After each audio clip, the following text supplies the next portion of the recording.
Hey everybody, welcome back to the channel. HTM here with a build update for one of my all-time favorites. This is the solo 1-bar Stamina Dragonknight build, the MAULER. This build is now updated for the Blackwood chapter and beyond and is even more powerful than ever with even stronger heavy attack damage, damage over time, and survivability and healing. This is literally all you need in a single build. Plus, when we combine this with a companion, you can now solo some of the toughest content in the game. In this video, we'll dive into everything that you need to make it work, so let's get started.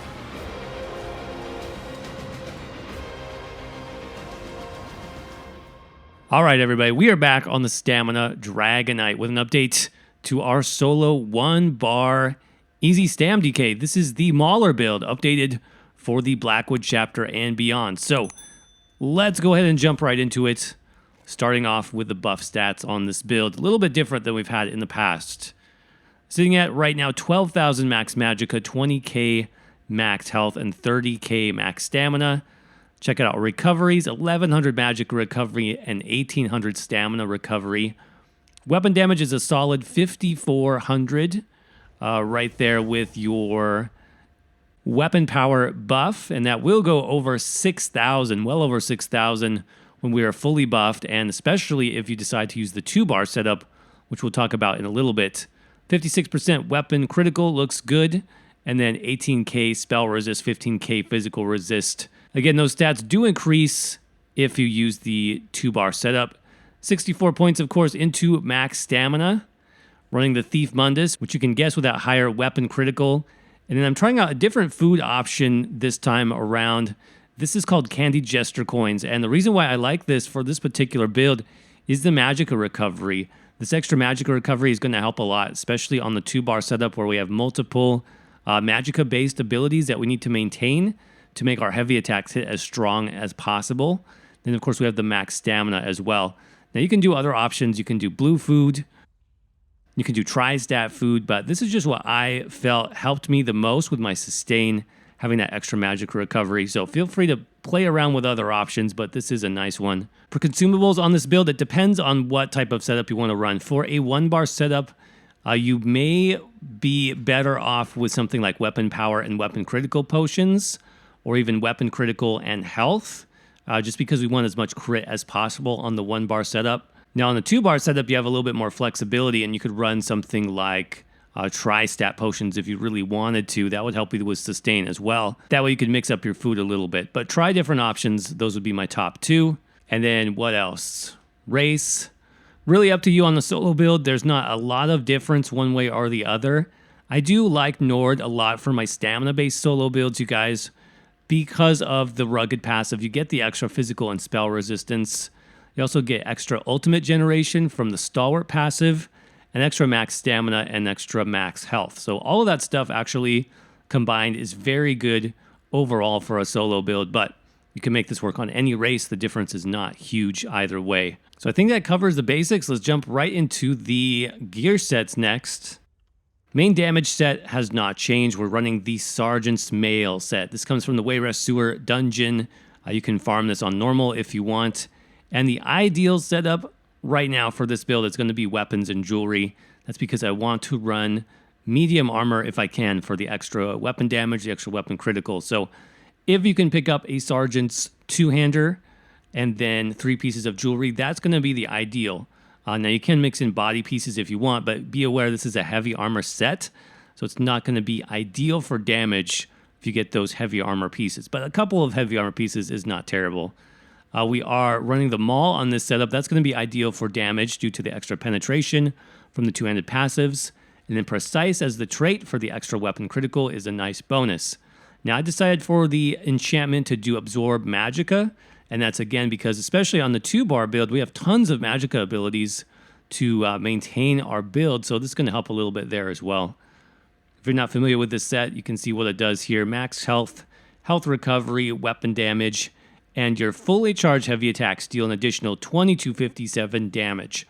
This is still, I believe, one of the strongest heavy attack sets in the game, you know, as far as buffing the strength of those heavies. And of course, Dragon Knights have the best heavy attack buff in the game with Molten Armaments, which we'll talk about in a little bit. But all of these other effects are going to stack, and we have even more heavy attack buffs than ever, pretty much, thanks to companions and a couple other abilities and champion points, which we'll talk about in a minute. But then just so you can see the jewelry here, Sergeant necklace and 2 rings, weapon damage enchantments, obviously on all of these if you can. And then if you can trait change these to either infused or bloodthirsty or a combination of those, that's going to increase your overall damage a little bit more, so that would be ideal. Now, second set, we're going to continue using Storm Master. This comes from the Tempest Island dungeon, and this is a great medium armor set that also buffs your heavy attack. So you get lots of weapon critical, weapon damage, which is perfect. And then when you deal critical damage with your fully charged heavy, your light and heavy attacks deal additional damage for 20 seconds. So it's a nice long duration buff, which is good because all you need is 1 critical strike with your heavy attack, Maul, and you'll get this buff for 20 seconds. So it's a really long lasting buff, really easy to maintain on this build. We're going to just be running that 5 pieces on the body, so the Storm Master, feet, legs, hands, waist, and chest. Again, that's medium armor. Divines for the trait there if you can get it with the max stamina enchant. Now, I decided to switch things up a little bit with the monster helm this patch, and I'm going for something that I've never actually used on any build before. This is called Stone Husk, and this comes from the Stone Garden dungeon. That is a DLC dungeon, so you will need access to the Stonethorn DLC. But this was actually made for heavy attack builds. It's pretty interesting. Your heavy attacks tether you to enemies within 10 meters for 5 seconds.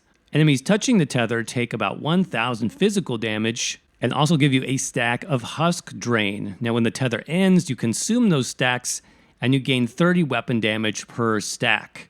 So that ends up being quite a lot of weapon damage if you can get all of those stacked up on your character in time.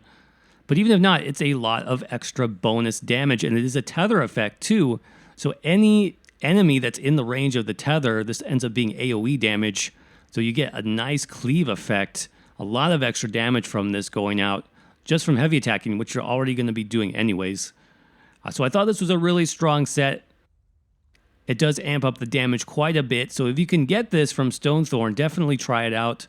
Now, obviously, medium is going to be the best for damage. So if you can get a medium helmet, medium shoulders, again, with Divines as your trait and max stamina as the enchant, that's going to be the best way to go. Now, don't worry if you don't have this yet. I will have alternate item sets, alternate monster sets, even maybe some mythics listed on the website. Make sure to check out the written guide for all the alternate setups.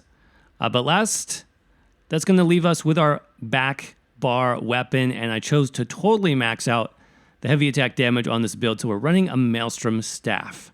Now, again, this is not required to make the build work, but you will get quite a bit of extra damage due to this buff. It's called Crushing Wall. Your light and heavy attacks deal an additional 1353 damage. So this is procced off of Wall of Elements, which we can run on a back bar. Again, if you're using the 2-bar version of the build, then that's going to give you a lot more damage, but you will need the extra Magicka to cast that. That's why we have high Magicka recovery. And you will need the Maelstrom Staff. So that would be ideal if you can get it. Ideal trait would definitely be infused with a weapon damage enchant for the extra weapon damage. So that's the basic setup. You got the Sergeant's Mail 2-hander, you got the jewelry, you're running Storm Master on the body with the Stonehusk monster set and back bar Maelstrom Staff. Now let's jump into skills quickly here. We'll talk about the 1-bar setup and then switch to 2 bars if you want to do more damage. Very simple on the 1-bar build, though. You've got Cauterize from Ardent Flame. This is just a nice heal. This is great for soloing. It's great for running with a companion as well because it's going to heal either you or the companion, whichever is lower health. And when this crits, which it will quite often, this is easily 13, 14k health. It's quite a nice heal, so I do recommend that. And we are combining that with Brawler from the 2-handed skill line. This is just easy defense, easy survivability. So huge damage shield for 6 seconds. This scales up with the more enemies that you hit. Definitely want to run that at the beginning of a fight. Combining that with more AoE damage from Noxious Breath.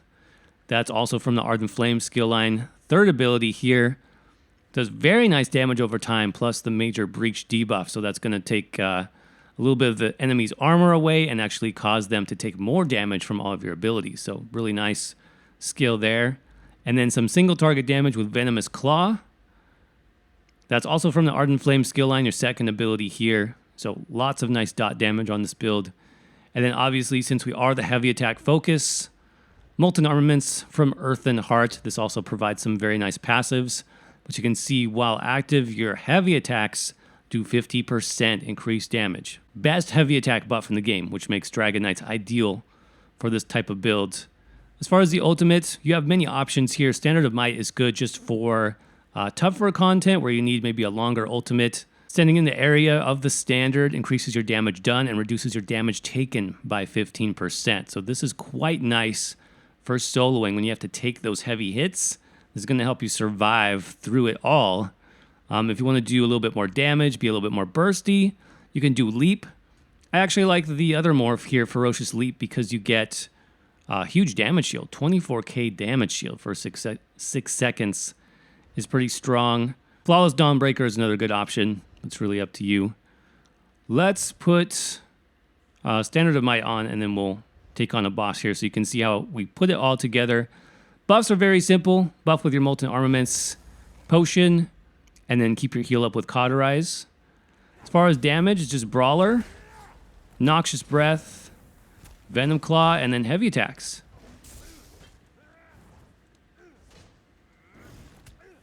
Super easy. You can see our health is staying up. And then once you get low, go ahead and refresh everything.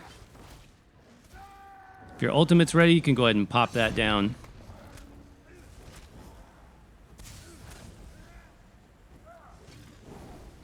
Go ahead and recast these.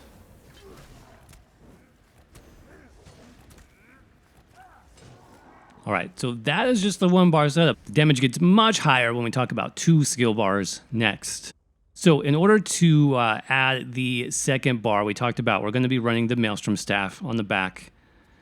You can move some of these abilities to the back bar, in fact. So one thing we would move is Cauterize. We don't need this on the front bar. So we could put just some passive damage here, like for example, Camouflage Hunter. Now the nice thing about Camo Hunter, this is from Fighters Guild, by the way, second to last ability here, is you get Major Savagery passively. That means you can change up your potion. You can actually run tri-stat potions if you want. Plus you get Minor Berserk if you get a critical strike from an enemy's side or from behind. That's 5% bonus damage, so that's really good. We'll leave Brawler, we'll leave Noxious Breath and Venomous Claw, but we can put Molten Armaments on the back as well. So more free slots here. You could run something like Ring of Preservation, just for a little bit of an emergency defensive skill on your front bar if you want. You could even run Silver Leash if you want some more utility. You could run anything from the Dragon Knight class skill line. So that spot is pretty much up to you. And then you could run something like Flawless Dawnbreaker for some extra passive damage on the front bar. That's what I would recommend. So let's talk about the back bar then. Inferno Staff, what do we need? Well, if you're running Maelstrom, the whole reason for running Maelstrom is to run Blockade of Fire from the Destruction Staff skill line. This is what procs the Maelstrom Staff. This causes your heavy attacks to do much more damage, plus to do some additional damage to burning enemies, which works out nicely on the Dragon Knight. We can actually get some Magicka Sustain back through our passives. And I do recommend Elemental Blockade as the morph of choice, just because it lasts a little bit longer. So more damage over time, we can add in Barbed Trap. That's also from Fighters Guild right here. Last ability. Very strong damage over time effect, plus more buffs. Minor Force gives you 10% increased critical damage. So those critical heavy attacks, which you're going to get quite often, going to hit 10% even harder. Of course, we still have Cauterize here. We still have Molten Armaments. We talked about those already. But now we have room to add a armor buff. The DK armor buff, Volatile Armor, that comes from Draconic Power, the first ability here. This is extra physical and spell resistance, plus some extra damage over time. So that is the back bar setup, and again, Standard of Might, you can just move that to the back bar if you would prefer. Okay, as far as the 2 bar setup, very similar. We're just going to buff a few more things here, including our armor. Cauterize on the back bar, and then go ahead and do our staff, Barb Trap before bar swapping. We're ready to do those heavy attacks. See, those are hitting much harder now. Go ahead and rebuff.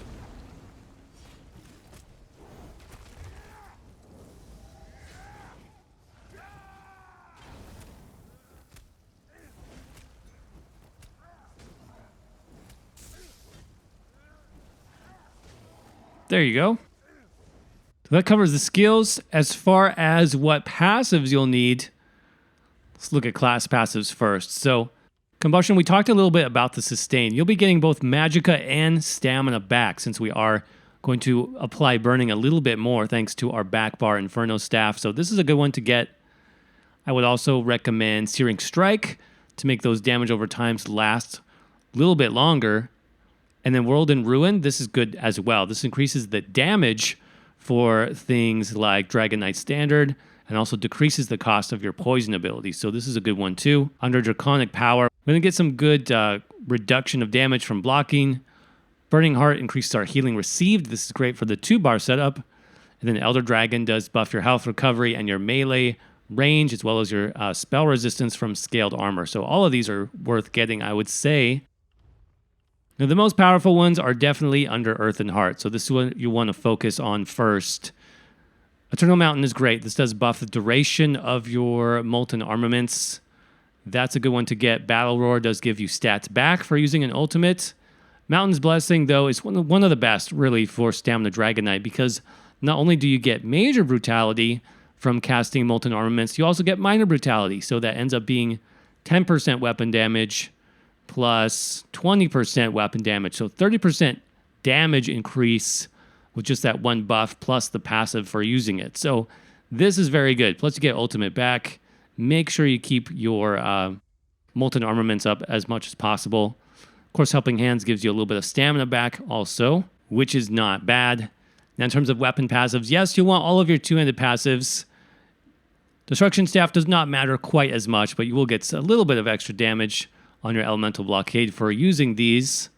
And in terms of armor passives, yes, medium armor is very good. We are running 7 pieces of medium here, which is ideal for damage. So you get increased weapon critical, increased stamina recovery and stamina cost reduction, even more weapon damage and cost reduction for sprint and roll dodge. In terms of guild skills, you will get a little bit from Fighters Guild. You get things like extra weapon damage for free on the front bar. This is actually pretty nice. Plus ultimate generation. When you kill an enemy, you get 3 ultimate. Pretty good passives. Make sure you don't miss those. Of course, Undaunted if you have those. And then your racial skills and alchemy medicinal use for the extra potion duration. All right, let's jump into champion points next, starting in the green tree. And by the way, if you need more detailed breakdowns for 300, 600, 900, and 1200 champion points, I'll have those listed out in the written guide. So make sure you click on the link in the description or the pinned comment to see that. But as far as the green tree goes, this is mostly quality of life stuff. We have Steed's Blessing for the extra movement speed, Gilded Fingers for the extra gold. Usually I'll work over to Steadfast Enchantment. This one is really good for making your enchants last longer. Treasure Hunter for the extra quality of items in chests. Breakfall is pretty decent, as is Rationer and Liquid Efficiency. That's where I would typically go for green tree. Now, blue tree is where we get most of our damage and survivability, and we still are going to start off in precision for the extra crit chance, and then move over into Extended Might, and unlock Piercing, that's extra offensive penetration. From there, right away, what I would recommend is pick up your first blue slotted star Weapons Expert. Okay, this gives you 15% more heavy attack damage. This is new for the Blackwood chapter. This actually was not here in the previous patch. So I am glad that they added this back in because it gives you more options for heavy attack builds like this one. Now, if you have more points past that, you can always go over here for Battle Mastery. This gives you some extra status effects. This will help with your poison status. And then also Mighty gives you more weapon damage. So I would recommend those. Beyond that, you have room for 3 more slotted blue stars. And what I like is Deadly Aim for the single target damage. This actually buffs your heavy attacks. Master at Arms for your direct damage done. And then you have a choice for the last one. A couple I would recommend is Untamed Aggression. This just gives you extra flat weapon damage. That will obviously be buffed, though, by your major and minor brutality. Another one, too, since we are running a lot of dots, would be like Thaumaturge. If you want to go the more dot-focused route, I definitely recommend picking up that one. If you want to go with more just overall damage, then pick up Untamed Aggression. And I mentioned you do have some survivability here as well. You can pick up Tireless Discipline for more stamina, Eldritch Insight for more magicka, and then in the Staving Death tree, pick up some extra Healing Taken, and then your damage reduction here. So preparation just for 20 points now you get 10% damage reduction. This is huge for reducing your overall damage. Really useful for soloing, by the way. You can pick up some more damage reduction here with Hardy and Elemental Aegis. So that covers the blue tree stuff. And then finally, as far as red tree goes, I would probably start over here, Boundless Vitality for the extra health, Ironclad for more armor, Rejuvenation for more recovery, and then you can start working your way up to Hero's Vigor for even more health. From there, it's really up to you. You can do something like Bloody Renewal for more stamina sustain. But since we are doing heavy attacks quite a lot, we don't need a lot of sustain from stamina. Honestly, we need a little bit more magicka. So you could even do Siphoning Spells if you find your magicka is running out. Depending on your food, that might be the case. Or you can do what I'm doing right now, which is Bastion. Bastion gives you extra damage shield, which is great for your Brawler. That's great for your Leap if you're using the damage shield morph. So that's what I would recommend picking up for more survivability. Of course, if you have more points beyond that, you can pick up things like Tumbling for the extra cost reduction, as well as Defiance, and even Tireless Guardian and Fortification. Again, all of these will be listed in the written guide, so make sure you check out that link if you have any questions at all. All right, so I want to talk about the companion next on this build. And this is where I'm really excited to show you how well companions work, because with Bastion here, this build just gets so much more powerful. Let me tell you, let me show you what I'm talking about as far as the skills first, and we'll talk about the gear. So why Bastion on this particular setup, and how is he going to buff my abilities? Well, first we got Searing Weapons. This comes from the Radiating Heart skill line, and what this does is it gives you an extra 15% heavy attack damage. So not only do we have champion points, 15% there, not only do we have basically 3 weapon sets, and then we have Molten Armaments, we have so many buffs plus this on top of it for our heavy attack damage. This is really, really a good skill for this kind of build. Now, on top of that, from the Ardent Warrior skill line for Bastion here, this is his damage-focused abilities. He can set the target off balance. Okay, and off-balance enemies do take additional damage from heavy attacks. Plus, you get more sustain back. So this ability on something like a boss gives you consistent off-balance without having to worry about it yourself. You don't have to do anything. Bastion is going to handle that for you. So this is really nice as well. The one thing you do have to think about for Fiery Flail is you need Bastion in melee range. So he actually needs a melee weapon. Otherwise, he won't use this skill as consistently. So I've given him the Greatsword. I'll show you the gear in a second. Reverse Entropy comes from the Mage's skill line. This is just a very solid heal, you guys. So without a Restoration Staff, your companion can still be a pretty solid like hybrid healer with a skill like Reverse Entropy. 13k health over 8 seconds is really good. You can see I've got the cooldown to about 8 seconds as well. So he has almost 100% uptime on this heal for me, which is really nice. And then we've got an extra damage shield. Why not? Basalt Barrier comes from his Radiating Heart skill line. So that's a defensive damage shield for him and myself, plus some extra healing done. And then just a kind of emergency heal. That's the Vanish skill. This makes him disappear, so he can't take damage anymore, and he also restores back to full health. So that's a good emergency heal. And then he's got Unleashed Rage, which is the ultimate ability. So let's look at his gear really quick. I talked about the Greatsword. Any melee weapon actually is fine. I do like Quicken, though. We talked about reducing the cooldown. As many quickened armor pieces as you can get would be ideal. And then medium armor lets you use that Vanish ability. If you have light armor pieces, he's still going to do pretty well. He's actually going to have better healing, but he won't be able to use the Vanish ability. So keep that in mind. So there you go. That's the setup. Let me show you how this works in combat. I've actually switched this over to Veteran for the dungeon because this would just be way too easy with Bastion here if it wasn't Veteran already. So same rotation applies. Just try to tank so Bastion doesn't get knocked down too much. You see, there's the off balance. So as soon as you see off balance, make sure you're heavy attacking for extra bonus damage.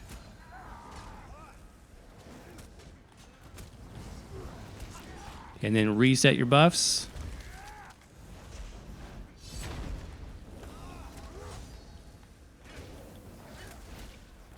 Should get another off balance soon, so watch out for that.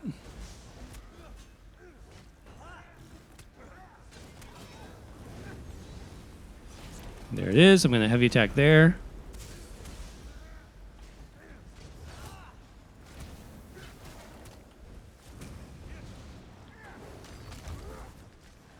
Go ahead and use your potion if you need to.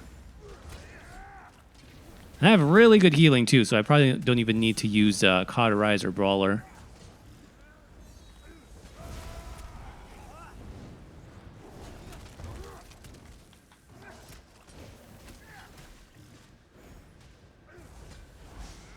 So again, this is on Veteran, so the boss has about 3 times as much health, but I'm basically defeating the boss in almost the same amount of time. There you go. Super easy with the companion.